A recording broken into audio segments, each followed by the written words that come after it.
Your prediction, Brian, I want you to keep this in mind here. And I shared this fact earlier here on the morning run. You may not appreciate this, and probably Louisville fans won't appreciate this either, but the stat and the history says no team has ever lost their opener in a conference tournament and then won the national championship that year. That applies to both Kansas and Louisville in this region.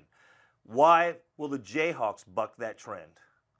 It's a great stat, and I was scratching my head over that when I first read that. But then I got to thinking about it. You know, the Big 12 tournament, it's been going for 21 years, and in the first 20 years, KU was 19-1 in its first round game in the Big 12 tourney. So losing the other day on Thursday truly was something we hardly ever see.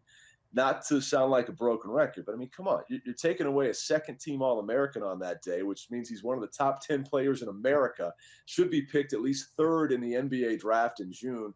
You can't tell me that doesn't make a difference. And so to me, I think you almost have to throw that one out since Kansas was playing without arguably its second best player. And so I think you get this Kansas team all together. You consider how good they are in winning the close games like we just discussed.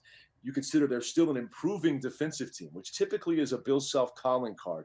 Toughness and defense are the two things you can count on with Bill Self teams. This has not been one of his best teams defensively, but they've improved as the year's gone on, and they've closed teams out late defensively when foul trouble is no longer an issue and when they can see the finish line. And if Frank's played 39 minutes at that point, he can grind it out for the final 60 seconds. Look at how they closed out a top 10 Baylor team 8-0 in the final 3 minutes. Just shut them out in Waco. Look at how they came back from 14 down versus West Virginia in the last 2:45 and had those Mountaineers shaking in their shorts trying to get the ball in bounds once they tighten the screws defensively.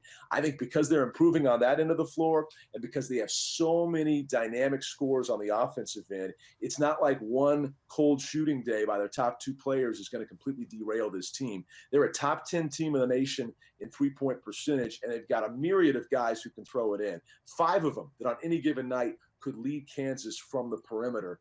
I'm not saying they're bulletproof by any means. Hey, this is March, and they played a lot of close games. Sometimes you don't win them. But I think there are some things that allow them to clear some of those potential pitfalls and hurdles that in previous seasons have done in Kansas teams this time of year.